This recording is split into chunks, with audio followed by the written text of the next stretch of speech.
Hello dear students, welcome you all once again in the infinity classes Gorakhpur. आप सभी का infinity classes Gorakhpur में एक बार फिर से स्वागत है। आज जो है हम लोग फिर से जो है साउंड चैप्टर जो हम लोग कंटिन्यू किए हुए हैं, जिसमें हम लोगों ने साउंड पहले शॉर्ट में जो है पूरा एनालिसिस करके फिर धीरे धीरे एक एक टॉपिक को क्लियर किया था। आज जो है फिर उसी सीरीज में जो है एक और नया सा और एक बेहतरीन सा टॉपिक जो आपके लिए साउंड के मामले में इम्पॉर्टेंट होने वाला है उसको लेकर के आए हैं। तो अभी तक आप लोगों ने हमारे चैनल को सब्सक्राइब नहीं किया तो प्लीज़ पहले चैनल को सब्सक्राइब कीजिए, वीडियो को लाइक कीजिए और अपने फ्रेंड्स में शेयर कीजिए। एंड आफ्टर दैट क्लास को करते हैं कंटिन्यू। और क्लास को कंटिन्यू करने से पहले हमेशा की तरह फिर से आज हम लोग सबसे पहले अपने टॉपिक को यहाँ मेंशन करेंगे कि हमें पढ़ना क्या है। थोड़ा सा रिवाइज करते हैं। पिछले वाले लेक्चर की अगर बात की जाए तो पिछले वाले लेक्चर में हम लोगों ने कैरेक्टरिस्टिक्स ऑफ साउंड यानी कि साउंड की विशेषताओं के बारे में जाना था, यानी उसके फीचर्स क्या थे, ठीक है ना। फिर उसमें जो है जैसे कैरेक्टरिस्टिक्स की बात करें तो साउंड का वेवलेंथ हो गया, फिर से वेलोसिटी हो गई, फ्रीक्वेंसी हो गई, एम्पलीट्यूड हो गया, पिच हो गया, लाउडनेस उसकी हो गई, फिर इंटेंसिटी ऑफ साउंड कैसे मतलब मैक्सिमम मिनिमम हो रही है। और फिर बात करें नोट और टोन, दो बड़े इंपॉर्टेंट टर्म्स थे, उसको भी हमने टोन बताया था कि जो सिंगल फ्रीक्वेंसी का साउंड होता है, नोट जो होता है मिक्सचर ऑफ फ्रीक्वेंसी, कई सारे साउंड के फ्रीक्वेंसी का मिक्सचर होता है, उसको जो है नोट कहा जाता है। ये सारी चीजें हो गई थी। उसी को फिर देखते हुए आगे हम लोग ये भी जानेंगे कि आखिर क्या जो साउंड होता है उसका जो स्पीड होता है क्या हर जगह सेम होता है, मतलब हर एक मीडियम के लिए, चाहे वो सॉलिड हो, चाहे लिक्विड हो, चाहे गैस हो, क्या सबके लिए एक बराबर होता है या कोई चेंजेस भी रहते हैं। प्रैक्टिकली देखते हैं हम लोग, जैसे साउंड वगैरह जब हम यूज करते हैं, अगर ओपन एरिया में रखते हैं, जैसे मान लीजिए रूम में अगर छोटा सा स्पीकर भी चला रहे हैं तो आवाज बहुत तेज आती है ना। और जब वही स्पीकर हम आप थोड़ा सा ओपन एरिया में चलाते हैं, उसको प्ले करते हैं, तो इस हमको साउंड का स्पीड जो है थोड़ा सा कम लगता है, होता है। ये डिफरेंसेस आते हैं, बिल्कुल बिल्कुल ये डिफरेंसेस आते हैं। आप लोगों ने डेली लाइफ में इसको ऑब्जर्व भी किया होगा। तो आज उसी को देखते हुए जो है उन्हीं सारी चीजों को एनालिसिस करने के बाद एक टॉपिक लेकर के आए हैं, इसका नाम है speed of sound in different medium. क्या है हमारा? Speed of sound in different medium. Speed of sound, speed of sound in different, speed of sound in different medium, ठीक है। Speed of sound in different medium, right. देखिए speed of sound जो होता है कुछ ऐसे फैक्टर्स हैं जिन पे डिपेंड करता है, ठीक है ना। स्पीड ऑफ साउंड कुछ ऐसे फैक्टर्स हैं जिन पे डिपेंड करता है। तो पहले उन फैक्टर्स को, उन कारणों को जान लेते हैं। तो लिखेंगे speed of sound,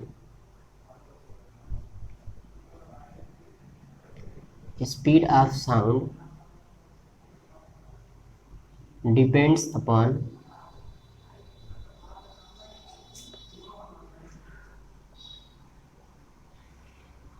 several factors।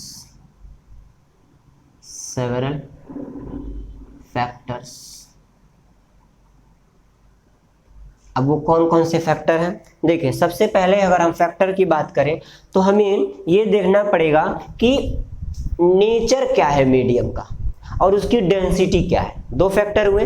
Nature मतलब सॉलिड, लिक्विड, गैस। और जो सॉलिड, लिक्विड, गैस है उनकी डेंसिटी क्या है। डेंसिटी मतलब जो घनत्व, यानी कि density equals mass by volume जो होता है, जिसमें डेंसिटी के तरह आप समझ सकते हैं कि ऐसा मीडियम जो सॉलिड होता है जिसमें उसमें पार्टिकल काफी क्लोज होते हैं, उसकी डेंसिटी ज्यादा होती है। लिक्विड में आए तो उसकी density as compare to solid कम होती है। फिर गैस की बात करें, उसकी डेंसिटी जो है और भी कम होती है, क्योंकि पार्टिकल्स गैस के अंदर जो मॉलिक्यूल्स होते हैं बहुत दूर दूर रहते हैं ना। तो इस वजह से तो उसके आधार पे सबसे पहले हम लोग का जो फैक्टर आएगा वो होगा नेचर एंड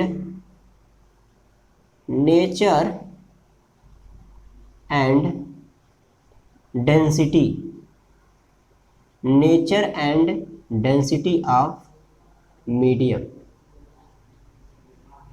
ठीक है, nature and density of medium, सबसे पहले पॉइंट, ठीक है। एक तरफ समझ लेते हैं nature and density of medium, और जो दूसरा फैक्टर है वो आपका है temperature and pressure of the medium, temperature and pressure, temperature and pressure of medium, temperature and pressure of medium. Clear हो गई बात? इसको देखिए, अब कंपेयर करके समझेंगे तो और भी अच्छे से समझ में आएगा आपको। सबसे पहले इसमें हम लोग नेचर जानते हैं, फिर डेंसिटी, किस तरह से नेचर पे जो है, नेचर के अकॉर्डिंग कैसे स्पीड बदलता है, और फिर जो है डेंसिटी के अकॉर्डिंग। अगर नेचर में बात करें, नेचर में तो आएगा आपका कौन कौन सा, एक आया आपका, देखिए पहला आएगा आपका सॉलिड, कौन सा आएगा, सॉलिड। दूसरा आएगा लिक्विड, और फिर तीसरा आएगा आपका गैस, ठीक है। सॉलिड, लिक्विड और गैस, क्या ये बातें इतनी समझ में आ रही है? Nature and density of medium, तो नेचर में देखिए मीडियम का जो नेचर वो सॉलिड, लिक्विड, गैस हो सकता है, और डेंसिटी जो हो सकती है वो अलग अलग हो सकती है। तो याद रखिएगा, सॉलिड में जो होता है स्पीड, जो होता है स्पीड क्या होता है, वो मैक्सिमम होता है, क्या होता है, मैक्सिमम होता है। लिक्विड में क्या होता है, लिक्विड में less as compare to solid, solid की तुलना में ये क्या होता है, थोड़ा सा कम होता है। और less compare to both solid and liquid, यानी इसमें क्या कहना चाह रहा है कि इसमें जो लास्ट वाले में सॉलिड और लिक्विड दोनों की तुलना में गैस वाले में जो स्पीड होता है, किसका, साउंड का स्पीड, साउंड के स्पीड की बात कर रहे हैं, स्पीड ऑफ साउंड, सब में लिख लीजिएगा, speed of sound, speed of sound, speed of sound, इसमें भी स्पीड ऑफ साउंड। क्या इतनी बातें समझ में आ गई? देखिए कैसे, इसको भी जानते हैं। जो सॉलिड होता है, सॉलिड के अंदर जो पार्टिकल्स होते हैं वो क्लोज होते हैं, ठीक है ना, क्या होते हैं, क्लोज होते हैं, ऐसे क्लोज। और इस वजह से जो इसमें रिफ्लेक्शन होता है साउंड का, वो काफ़ी तेज़ी से होता है, क्योंकि साउंड ऐसे जाने ही नहीं पाता है, ठीक है, इस पार से उस पार जाने ही नहीं पाता है, पार्टिकल से टकराता है, और जितनी ज़्यादा टकराएगा वो स्पीड उसकी ज़्यादा बढ़ जाती है, ठीक है ना। ये बात समझ में आ गई। फिर लेस कंपेयर, और इसी तरह से इसकी बात करें तो थोड़ा सा इसमें डिस्टर्बेंस होता है, ये इतने दूरी पे ऐसे रहते हैं, ठीक है। इसमें जो काइनेटिक एनर्जी का एक फैक्टर है, काइनेटिक एनर्जी का जो फैक्टर है इसमें सबसे इंपॉर्टेंट रोल प्ले करता है काइनेटिक एनर्जी। देखिए काइनेटिक एनर्जी इसकी सबसे क्या होती है, सॉलिड में काइनेटिक एनर्जी जो होती है क्या होती है, कम होती है। लिक्विड में उससे भी कम, लिक्विड में थोड़ा सा मैक्सिमम होता है, इससे ज़्यादा होता है, इससे ज़्यादा होता है, फिर इसमें और भी ज़्यादा होता है, ठीक है ना। वो बात की बातें हैं, काइनेटिक एनर्जी क्या है क्या नहीं है। और फिर अगर बात करें इसमें तो इसके पार्टिकल काफ़ी दूर दूर ऐसे करके रहते हैं, यही रीज़न है, ठीक है ना, कि जो स्पीड होता है हर एक मीडियम में वो क्या होता है, चेंज होता रहता है। इतनी बातें समझ में आ गई। तो डेंसिटी की बात करें तो फिर बिल्कुल आसान है डेंसिटी को भी समझना। डेंसिटी देखिए, डेंसिटी को कैसे किया जा सकता है। देखिए डेंसिटी बात करें मैक्स और दूसरा मिनिमम, ठीक है ना, मैक्सिमम और मिनिमम ऐसे हो सकती है। तो जिसकी डेंसिटी मैक्सिमम रहेगी, अगर मैक्सिमम डेंसिटी है तो स्पीड जो होता है वो क्या होगा, स्पीड क्या होगा, वो भी मैक्सिमम होगा।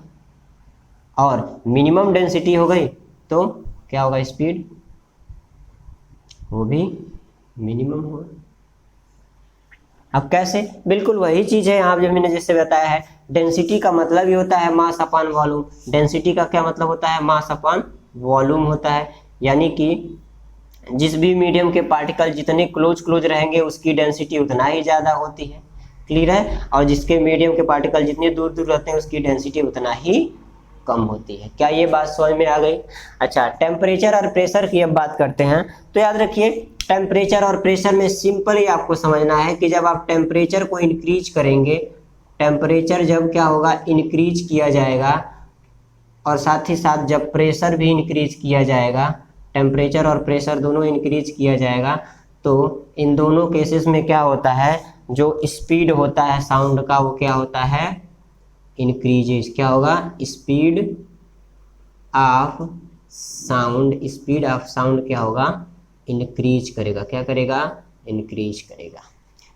एग्जाम्पल में देख लीजिए, एग्जाम्पल में जो सबसे पहली बात करें तो स्पीड ऑफ साउंड, अगर एयर में बात करें, speed of sound in air की अगर बात करें, एट 0 डिग्री सेल्सियस पे जो होता है, जो थोड़ा सा बुक का हेल्प लेंगे, जो 0 डिग्री सेल्सियस पे होता है वो होता है 300, वो होता है आपका, इधर लिखते हैं 331 मीटर पर सेकेंड होता है, ठीक है ना। और दूसरी बात, जो स्पीड होता है, speed of sound, speed of sound in air, speed of sound in air at, temperature को अगर इंक्रीज किया जाए 22 डिग्री सेल्सियस पे, तो ये होता है आपका 344 मीटर पर सेकेंड का होता है। तो देखा आपने किस तरह से टेम्परेचर और प्रेशर को भी इंक्रीज करने के बाद जो है किस तरह से स्पीड जो है साउंड का वो बढ़ जा रहा है, और बाकी नेचर एंड डेंसिटी, मीडियम का जो नेचर और डेंसिटी होता है उसके बेसिस पे किस तरह से साउंड का जो है स्पीड जो है वो बढ़ और घट रहा है। तो ये थोड़ा सा छोटा सा टॉपिक था, लेकिन इम्पॉर्टेंट टॉपिक था जो हम लोगों ने यहाँ पे डिस्कस किया। अब 2-3 चीज़ें और इसमें इंक्लूड करना चाहूँगा मैं। जैसे मान लीजिए मैंने कोई स्टेट, यानी कि बात करते हैं 2-3 ऐसे मैटर लेते हैं अलग अलग स्टेट के। स्टेट का मतलब राज्य ना समझिएगा, जैसे स्टेट का मतलब हो गया मैंने सॉलिड का ले लिया, ठीक है ना, एक लिक्विड का ले ले रहा हूँ और एक गैस का ले ले रहा हूँ, ठीक है ना। अगर सॉलिड में बात करें तो सॉलिड में कौन सा सब्सटेंस लिया जाए, सॉलिड में अगर मैं कह दिया आयरन है आपका, ठीक है ना, और लिक्विड में अगर मैंने कह दिया सी वाटर है, सी वाटर है, कौन सा वाटर है, सी वाटर है, और गैस में कह दिया अगर हमने, गैस में ले लेते हैं एयर ले लीजिए, ठीक है ना, गैस में कौन सा ले लीजिए, एयर। तो आयरन में जो साउंड की स्पीड होती है, आयरन की अगर बात की जाए तो वो होती है 5950, कितनी होती है, 5950 मीटर पर सेकेंड होती है। और वही लिक्विड में जो सी वाटर होता है उसकी जो स्पीड होती है वो होती है 1531, कितनी होती है, 1531 मीटर पर सेकेंड। और बात करें गैस यानी कि एयर में बात करें तो 346 होता है, 346 नॉर्मल टेम्परेचर की बात की गई है, उसके अकॉर्डिंग 346 होता है। बाकी यहाँ आप लोगों ने देखा है कि 0 डिग्री सेल्सियस पे 331 होता है और 22 डिग्री सेल्सियस पे 344 होता है, तो नॉर्मल टेम्परेचर पे 346 मीटर पर सेकेंड होगा।